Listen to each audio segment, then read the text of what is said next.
Quand on en met sur les poignets, est-ce qu'il faut diluer dans une huile végétale? Je vais vous dire oui, il faut diluer, et je vais aussi vous dire non. 99,9% d'entre vous, vous pensez qu'il faut diluer parce que vous vous dites que ceci, l'huile essentielle, c'est une substance pure et concentrée et que si on veut éviter les risques d'irritation, eh bien, il faut la diluer. Et ça paraît assez logique. Maintenant, si vous vous faites agresser par un virus, le virus est un attaquant qui est extrêmement rapide. Il est rapide parce qu'en l'espace de 1 heure, voire 2 heures, il va vous clouer au lit. Donc il est rapide, à votre avis, si j'ai un assaillant rapide, est-ce que moi je dois être rapide ou est-ce que je dois être lente? La réponse elle est évidente, il faut être rapide. Et comment je vais être rapide? En appliquant pur. Pourquoi? Parce qu'une huile essentielle, ce sont des petites molécules qui traversent la barrière cutanée, qui vont aller au cœur du sang. Donc si je la mets pure, ces petites molécules vont pouvoir pénétrer rapidement. Si je mets dans de l'huile d'olive ou de l'huile végétale, je vais ralentir sa pénétration et donc je vais ralentir la possibilité d'avoir des résultats rapides. Donc je répète, si je veux faire un massage détente, bien-être, je mets quelques gouttes de lavande avec de l'huile d'olive ou de l'huile d'amande douce et je masse, c'est parfait, c'est très bien. Maintenant, si on est dans un cas où on est vraiment attaqué par un agresseur, le cas du virus qui est très rapide, j'ai besoin d'être rapide et donc ce sera pur. Mais à ce moment-là, vous allez me dire, oui, mais si c'est pur, je risque d'avoir des irritations.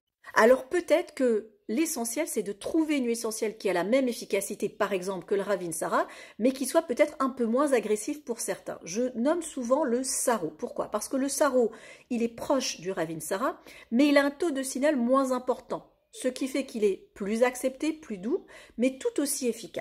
Le Saro, c'est un mélange entre un eucalyptus et un conifère. Et on sait très bien que eucalyptus conifère, eh bien, ces plantes, elles ont la capacité de jouer sur l'aspect viral.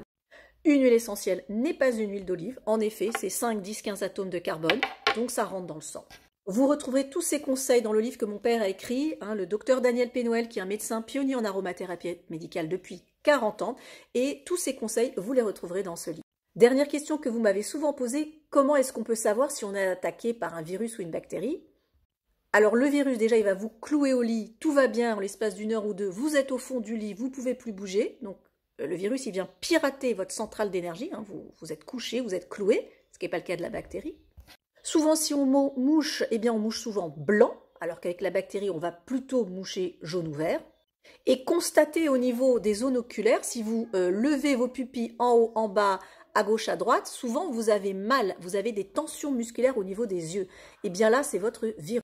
Donc la vraie question à vous poser, c'est est-ce que je veux faire un petit massage détente, cocooning avec de la musique et des bougies?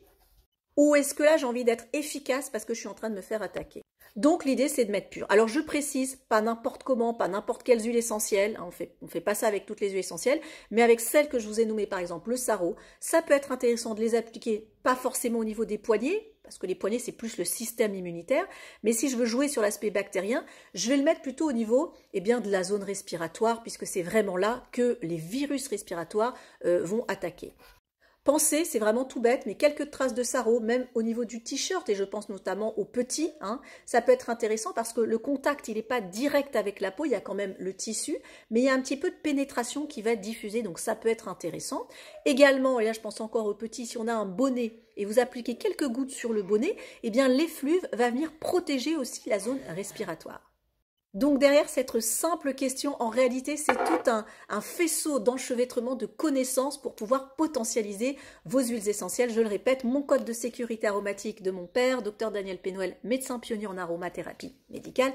Depuis 40 ans, vous retrouverez tous ces conseils. Je vous souhaite en attendant une bonne santé, prenez soin de vous et continuez à poser vos questions parce que derrière une simple question, eh bien, en creusant sous l'iceberg, on se rend compte qu'il y a tout un tas de réponses à apporter pour aller encore plus loin dans l'utilisation des huiles essentielles.